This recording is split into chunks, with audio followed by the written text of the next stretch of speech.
नमस्कार प्यारे विद्यार्थियों, खुद की तरक्की करने में इतने खो जाओ कि दूसरी जगह ध्यान लगाने के लिए आपके पास टाइम ही ना बचे। आओ इस पॉजिटिव थॉट के साथ आज के व्याख्यान की शुरुआत करते हैं। आज हम क्लास 12th जियोग्राफी बुक एक फंडामेंटल ऑफ ह्यूमन जियोग्राफी इसके चैप्टर 8 इंटरनेशनल ट्रेड अंतरराष्ट्रीय व्यापार इसका अध्ययन करते हैं। इसमें विशेष तौर पर ऐसे types question, long answer types question, इनका अध्ययन करेंगे। सबसे फर्स्ट क्वेश्चन है, व्यापार क्या होता है, ये क्यों किया जाता है और इसके टाइप्स क्या हैं। विभिन्न वस्तुओं का लेन देन, आदान प्रदान, एक्सचेंज, खरीद या बिक्री, परचेज करना या सेल करना ट्रेड कहलाता है। ट्रेड जिस स्थान पर वस्तुओं का लेन देन होता है या एक्सचेंज होता है, विनिमय होता है, वो मार्केट कहलाती है, बाजार कहलाती है। ठीक है। और व्यापार एक तृतीयक क्रियाकलाप है, इसको सर्विस सेक्टर भी कहा जाता है। ये आपके लिए इंपॉर्टेंट क्वेश्चन रहेगा। व्यापार में हमेशा दो पक्ष होते हैं, एक विक्रेता जो बेच रहा है, सेलर है, दूसरा परचेजर है, खरीदार है। व्यापार में दो घटक होते हैं, दो घटक, एक आयात इंपोर्ट, एक एक्सपोर्ट। यानी एक इंपोर्ट मीन्स बाहर से वस्तुओं को मंगाना, और दूसरा होता है एक्सपोर्ट, वस्तुओं को बाहर भेजना। ठीक है। तो ये इसके दो घटक होते हैं। और वस्तुओं में असमान वितरण है। वर्ल्ड भर में अगर देखा जाए या किसी भी कंट्री में देखा जाए तो हर स्थान पर हर वस्तु अवेलेबल नहीं होती है। इन्हीं कारणों से मुख्य तौर पर वस्तुओं की आवश्यकताओं की पूर्ति के लिए ही व्यापार होता है या व्यापार किया जाता है। अब बात करते हैं व्यापार के प्रकार की, टाइप्स की। तो व्यापार मुख्य रूप से दो प्रकार का होता है। एक राष्ट्रीय व्यापार, जिसे हम देशी व्यापार भी कहेंगे, इसको हम प्रादेशिक व्यापार भी कह सकते हैं और इसको हम लोकल व्यापार भी कह सकते हैं। जब व्यापार किसी एक देश के ही अंदर, एक देश की बाउंड्रीज की लिमिट्स के अंदर एक राज्य से दूसरे राज्य के बीच किया जाता है, तो इसे हम राज्य स्तरीय व्यापार कह सकते हैं, इसे राष्ट्रीय व्यापार कह सकते हैं, इसे देशी व्यापार कह सकते हैं, इसको रीजनल व्यापार या इसको लोकल ट्रेड कह सकते हैं। ठीक है। इसे नेशनल ट्रेड भी आप कहिए। यह व्यापार देश की सीमाओं के अंदर होता है, विभिन्न राज्यों या प्रदेशों के बीच होता है। जैसे झारखंड से मिनरल्स के रूप में हरियाणा अगर कोयला मंगवाता है पानीपत रिफाइनरी के लिए, तो ये एक प्रकार का लोकल ट्रेड होगा, यानी राष्ट्रीय ट्रेड होगा। यदि इसी प्रकार से यदि हम कर्नाटका से, जहां कॉफ़ी सबसे ज़्यादा होती है, वो मंगवाते हैं, तो ये भी हमारे लिए ट्रेड कहलाता है, देसी ट्रेड यानी राष्ट्रीय ट्रेड कहलाएगा। इसी प्रकार से सेकंड होता है इंटरनेशनल ट्रेड। जब व्यापार दो देशों के बीच किया जाता है, एक देश की बाउंड्री से पार, बॉर्डर से पार किया जाता है, तो इसे हम इंटरनेशनल ट्रेड कहते हैं। इसे विदेशी व्यापार भी आप कह सकते हैं, इंटरनेशनल ट्रेड कहिए। नेक्स्ट आता है कि व्यापार के पक्ष और विपक्ष में तथ्य बताइए, या व्यापार के पक्ष कितने होते हैं। तो व्यापार के दो पक्ष होते हैं, द्विपक्षीय व्यापार, बाइलेटरल ट्रेड। जब अंतरराष्ट्रीय व्यापार दो देशों के बीच होता है तो उसे बाइलेटरल व्यापार या द्विपक्षीय व्यापार कहते हैं। और ऐसा तभी संभव हो सकता है जब दो देशों की अर्थव्यवस्थाएं एक दूसरे की पूरक हो, यानी एक में डिमांड हो, दूसरे में सप्लाई हो, तो ऐसा तभी हो सकता है। ठीक है। तो दूसरा होता है बहुपक्षीय व्यापार, मल्टीलैटरल ट्रेड। जब अंतरराष्ट्रीय व्यापार कई सारे देशों के माध्यम से होता है, यानी एक ही देश कई सारे देशों से ट्रेड करता है, तो उसे हम बहुपक्षीय व्यापार कहते हैं। जैसे भारत का व्यापार बहुपक्षीय व्यापार है। भारत का व्यापार बहुपक्षीय व्यापार इसलिए है, मल्टीलैटरल इसलिए है कि शायद ही दुनिया का कोई देश होगा जिसके साथ हम ट्रेड नहीं करते हों, या दुनिया का शायद ही कोई देश होगा जो भारत के साथ व्यापार नहीं करना चाहता हो। तो हमारा देश जो है वो मोस्ट फेवर्ड नेशन में से एक है, जिसको हम MFN कहते हैं। ठीक है। नेक्स्ट आता है वेरी इंपॉर्टेंट क्वेश्चन, व्यापार के आधार क्या हैं। इंटरनेशनल ट्रेड के बेसिस क्या हैं, बेसिस क्यों किया जाता है व्यापार, वेरी इंपॉर्टेंट क्वेश्चन रहेगा, या व्यापार अस्तित्व में क्यों आया। नंबर 1, इंटरनेशनली अगर हम देखें तो नेचर ने, प्रकृति ने रिसोर्सेज को अनइवन डिस्ट्रीब्यूट किया है। अनइवन डिस्ट्रीब्यूशन के कारण जब प्राकृतिक रिसोर्सेज में रीजनल वेरिएशन है, इसलिए किसी स्थान पर कोई मिनरल मिलता है, किसी स्थान पर कोई वस्तु मिलती है, किसी स्थान पर किसी वस्तु का प्रोडक्शन होता है, किसी पर किसी वस्तु की डिमांड होती है। तो इसलिए इस भिन्नता के कारण इंटरनेशनल ट्रेड संभव हो सका। सेकंड है भूगर्भिक संरचना।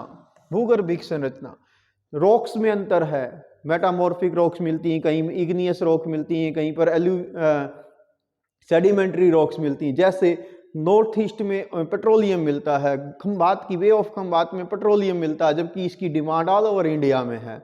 इसी प्रकार से धरातलीय विषमता, ऊपर वाले में आप ये भी कह सकते थे कि संसाधनों की मात्रा में भिन्नता भी व्यापार को बढ़ावा देती है। नेक्स्ट आता है धरातलीय विषमता, जैसे किसी स्थान पर पर्वत, पठार, मैदान, अब तीनों ही जोग्राफिकल कंडीशन है और तीनों में अलग अलग नेचुरल फीचर, उसके आधार पर इकोनॉमिक फीचर्स, एग्रीकल्चरल जो आर्थिक कारक हैं वो डिफरेंट होते चले जाते हैं, जिसके कारण से व्यापार होता है। जैसे मैदानों में गेहूं जैसे एग्रीकल्चर बहुत होता है, राइस बहुत होता है, पठारी एरिया में मिनरल्स बहुत मिलते हैं, पर्वतीय एरिया में ट्री बहुत होते हैं तो वहां से फ्रूट मिलते हैं। इसी प्रकार से जनसंख्या का आकार, जिन देशों में जनसंख्या ज्यादा होती है वहां पर बड़ा बाजार होता है, वहां पर मार्केट बहुत बड़ी होती है, इसलिए हर कोई कंट्री उस देश के साथ व्यापार करना चाहता है, जैसे इंडिया। और जिन देशों में जनसंख्या कम होती है उन देशों में एक्सपोर्ट बहुत ज्यादा होता है। क्यों? क्योंकि उनके पास, अगर वो डेवलप्ड कंट्री है तो माल बहुत ज्यादा होगा, यूजर्स नहीं होंगे, तो वो दूसरे देशों को एक्सपोर्ट करना पसंद करते हैं। और जिन देशों में जनसंख्या अधिक होगी तो उनकी डिमांड पूरी नहीं होगी, तो इसलिए उसको इंपोर्ट बहुत करना पड़ता है, जैसे भारत। नेक्स्ट आर्थिक विकास का स्तर और टेक्नोलॉजी का स्तर, जिन देशों में इकोनॉमिक डेवलपमेंट और प्रौद्योगिकी का स्तर हाई होगा वहां पर वो लोग एक्सपोर्ट करते हैं। ठीक है, तो इंटरनेशनल ट्रेड इसके कारण से भी होता है। वैश्विक परिदृश्य और अन्य देशों के साथ संबंध, जब दो देशों के बीच में संबंध अच्छे होते हैं तो इंटरनेशनल ट्रेड होता है, लेकिन किसी कारण से यदि संबंधों में खटास आती है तो इंटरनेशनल ट्रेड नहीं होता है, वो रुक जाता है। देन आता है यातायात के साधन और संचार के साधन। कोई भी ट्रेड तब ही संभव है जब उन्नत किस्म के टेलीकम्युनिकेशन, उन्नत किस्म के यातायात के साधन हो, जैसे रोडवेज, रेलवेज, एयरवेज, वाटरवेज। ठीक है। देन शांति और राजनीतिक स्थिरता, किसी भी देश में अगर स्थायी सरकार होगी तो वहां पर ट्रेड ज्यादा होगा, यदि सरकार अस्थिर है तो ट्रेड बाधित होगा। राजनीतिक बदलते संबंध, जिन देशों में सरकारें बदलती रहती हैं वहां पर ट्रेड में बाधाएं उत्पन्न होती हैं। जहां पर लंबे समय तक स्थिर सरकार होती हैं तो वहां पर ट्रेड बढ़ता है। ठीक है। इसी प्रकार से व्यापार की नीतियां, अब ये डिपेंड करता है कि वहां की सरकार की नीति क्या है ट्रेड के प्रति, और वो विदेश नीति और विदेशी निवेश जिसे FDI कहते हैं उसको कितना फेवर कर रही है या उसको बैन कर रही है, या जो हमारी लिमिट्स हैं वो लगाती हैं। इसी प्रकार से उत्पादों का उचित मूल्य मिलने की संभावना, जिन कंट्रीज के अंदर प्रोडक्शन ज़्यादा होता है तो उनको ये उम्मीद रहती है कि दूसरे देशों के साथ जब वो ट्रेड करेंगे तो उनको मुनाफा होगा, और इस कारण से भी व्यापार होता है। तो ये थे आपके व्यापार के आधार, आप इनको इस ढंग से भी लिख सकते हैं, और आप चाहें तो इनको हेडिंग में बनाकर उनको थोड़ा एक्सप्लेन करिए और एग्जाम्पल रखिए। नेक्स्ट क्वेश्चन है व्यापार संतुलन क्या होता है। व्यापार संतुलन, तो व्यापार संतुलन की यदि हम बात करें तो किसी समय अवधि में आयात यानी इंपोर्ट, ठीक है, इंपोर्ट यानी दूसरे देशों से माल मंगाना, और निर्यात यानी एक्सपोर्ट, इन दोनों के बीच में जो मूल्य है उसका अंतर कितना है। एक्सपोर्ट यानी एक देश से माल को दूसरे देशों में भेजना, तो इसको कहते हैं व्यापार संतुलन, बैलेंस ऑफ ट्रेड। और बैलेंस ऑफ ट्रेड कब अच्छा रहेगा? जब जो है किसी देश के अंदर इंपोर्ट कम हो और एक्सपोर्ट ज्यादा हो। ठीक है, तो इसको कहेंगे व्यापार संतुलन। अब इसमें दो टाइप्स के व्यापार संतुलन होते हैं, एक होता है अनुकूल या संतुलित, यानी जिसको हम पॉजिटिव धनात्मक कहेंगे पॉजिटिव, और दूसरा रहेगा प्रतिकूल या विलोम, जिसको हम ऋणात्मक कहेंगे नेगेटिव। अब इन कंडीशन में क्या होगा, यदि आप एक्सपोर्ट ज्यादा कर रहे हो और इंपोर्ट कम कर रहे हो, यदि निर्यात मूल्य आयात मूल्य से ज्यादा हो, तो उसको कहेंगे हम पॉजिटिव। इसमें क्या होगा कि आपने एक्सपोर्ट ज्यादा किया, इंपोर्ट कम किया, तो आपके पास मुनाफा होगा।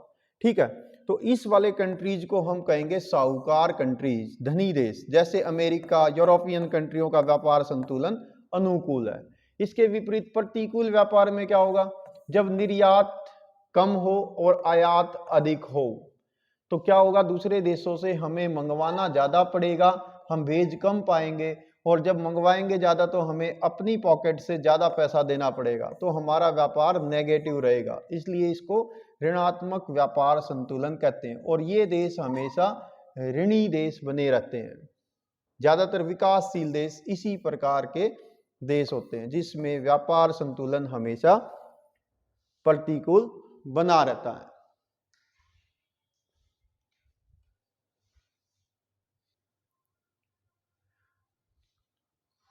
तो ये था ट्रेड बैलेंस। तो कभी कभी आपसे क्वेश्चन ये भी पूछा जाएगा कि इंडिया का ट्रेड बैलेंस नेगेटिव क्यों है।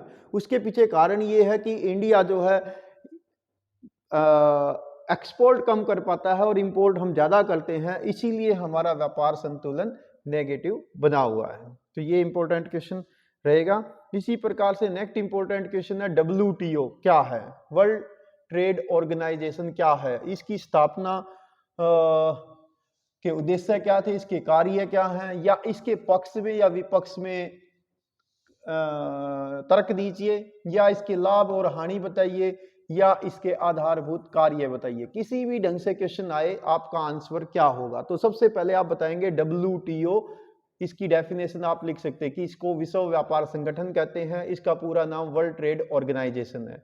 यह विश्व व्यापार के प्रतिबंधों को कम कराने के लिए, व्यापार को बढ़ावा देने के लिए बनाया गया एक संगठन है, जिसकी स्थापना हुई थी 1/1/1948 को गैट के रूप में। GATT GATT, general agreement for tariff and trade, पर शुल्क एवं व्यापार संबंधी करार, और इसका हेडक्वार्टर है स्विट्जरलैंड, यूरोप में कंट्री है स्विट्जरलैंड, वहां पर जिनेवा शहर में। बाद में इसकी जो 31/12/1994 को इसका नाम बदल दिया गया, गैट को समाप्त कर दिया गया, और इसके स्थान पर 1 जनवरी 1995 से इसका नाम बदलकर WTO वर्ल्ड ट्रेड ऑर्गेनाइजेशन विश्व व्यापार संगठन बना दिया गया, और इसका हेडक्वार्टर वही है जिनेवा स्विट्जरलैंड में।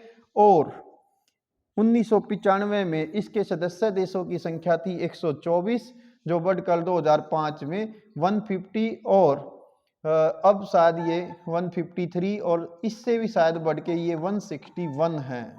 ठीक है, इसको आप अपनी NCERT की पाठ्य पुस्तक के आधार पर एक बार मैच कर लेंगे, क्योंकि समय के साथ साथ इनके सदस्यों की संख्या बढ़ जाती है, नए सदस्य इसमें जुड़ जाते हैं। अब बात करते हैं कि इसकी विशेषताएं क्या है। गैट की विशेषताएं क्या थी कि ये वैधानिक संस्था नहीं थी, इसमें बहुपक्षीय समझौते और नियम सीमित मात्रा में होते थे। इन देशों में झगड़ा हो जाता था व्यापार को लेकर तो देर से उसका सॉल्यूशन होता था, और नियम केवल वस्तु व्यापारों पर लागू होते थे, सर्विस सेक्टर इसमें शामिल नहीं था। इसलिए गैट को समाप्त कर दिया गया था 1994 में, और उसके स्थान पर एक नई व्यवस्था बनाई गई जिसको कहते हैं WTO। अब बात आती है कि WTO की स्थापना क्यों की गई, यानी गैट से इसको WTO में कन्वर्ट क्यों किया गया 1995 में। तो उसके पीछे कारण क्या था कि व्यापार संचालन को ठीक ढंग से करना था, एक उद्देश्य, व्यापारिक समस्याओं को दूर करना था, ये सेकंड एम था, वैश्विक नियम लागू करने थे, ये तीसरा नियम था, अंतर्राष्ट्रीय व्यापार के विस्तार को बढ़ावा देना था, ये इसका एक अन्य उद्देश्य था, और संचार सेवाएं और सर्विस सेक्टर को भी इसमें शामिल किया गया है। तो ये इसका उद्देश्य था। अब बात आती है कि इसकी हानियां क्या है। ये इसके कार्य भी हैं, इसके उद्देश्य भी हैं, इसके लाभ भी हैं, ठीक है। अब इसकी हानि, डब्ल्यूटीओ की हानि क्या है। बहुराष्ट्रीय जो कंपनियां होती हैं वो डब्ल्यूटीओ के माध्यम से दूसरे देशों तक पहुंच जाती हैं और वहां पर इन्वेस्टमेंट करती हैं एफडीआई के रूप में या अन्य साधनों के रूप में या डायरेक्ट इन्वेस्टमेंट के रूप में, और किसानों का इससे शोषण होता है। डब्ल्यूटीओ की शर्त होती है कि किसी भी देश को अपने खाद्यान्नों की कुल खपत का 3% आयात करना ही होगा, भले ही उसके पास कितना ही प्रोडक्शन क्यों ना हो। मान लेते हैं कि आपके पास चावल सरप्लस में है, लेकिन फिर भी डब्ल्यूटीओ कहता है कि 3% दूसरे देशों से मंगाओ। तो ये इस प्रकार की इसमें कुछ शर्तें भी रहती हैं। डब्ल्यूटीओ के समझौते के तहत किसी भी देश में उद्योग स्थापित करने की छूट रहेगी, जिससे घरेलू उद्योगों को नुकसान होता है।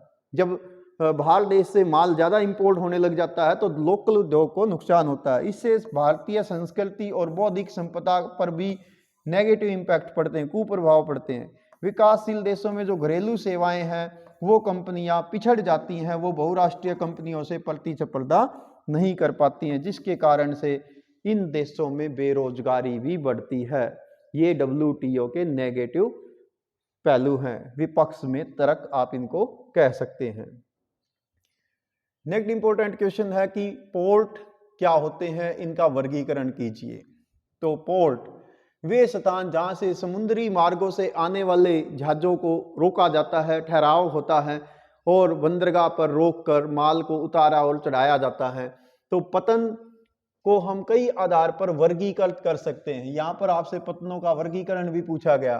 तो नंबर 1 हम बनाएंगे निपटाए गए नौभार। नौभार का मतलब कि जो शिपिंग के माध्यम से ट्रेड होता है उसकी मात्रा के आधार पर पोर्ट्स। देन है विशिष्ट कार्यों के आधार पर, इसको हम बी भाग बनाएंगे और अवस्थिति के आधार पर ये सी रहेगा। तो एक एक करके पहले पढ़ते हैं। निपटाए गए नौभार के आधार पर नंबर 1 इसमें रहेगा सवारी पतन। वे पोर्ट जिनका मूल कार्य होता है सवारियों को यानी पैसेंजर को एक स्थान से दूसरे स्थान पर शिपिंग के माध्यम से, स्टीमर से, शिप से लाना ले जाना, जैसे मुंबई, लंदन, न्यूयॉर्क। मुंबई भारत में, लंदन यूके में, न्यूयॉर्क अमेरिका में। तो ऐसे पतनों को सवारी पतन कहते हैं। दूसरा होता है वाणिज्यिक पतन। वाणिज्यिक कॉमर्शियल पोर्ट जिनका मूल उद्देश्य इंपोर्ट और एक्सपोर्ट को मैनेज करना होता है, जैसे कांडला पतन गुजरात में, मंगलोर पतन जो है कर्नाटका में। देन आता है विस्तृत पतन। वे पतन जो बड़ी मात्रा में नौभार को वहन करते हैं। देन आता है औद्योगिक पतन। वे पतन जो उद्योगों के उत्पादित माल को एक्सपोर्ट और इंपोर्ट करते हैं। इसी प्रकार से सेकंड हमारी कैटेगरी है विशिष्ट कार्यों के आधार पर। जैसे इसमें आएंगे पैकेट स्टेशन या फेरी पोर्ट।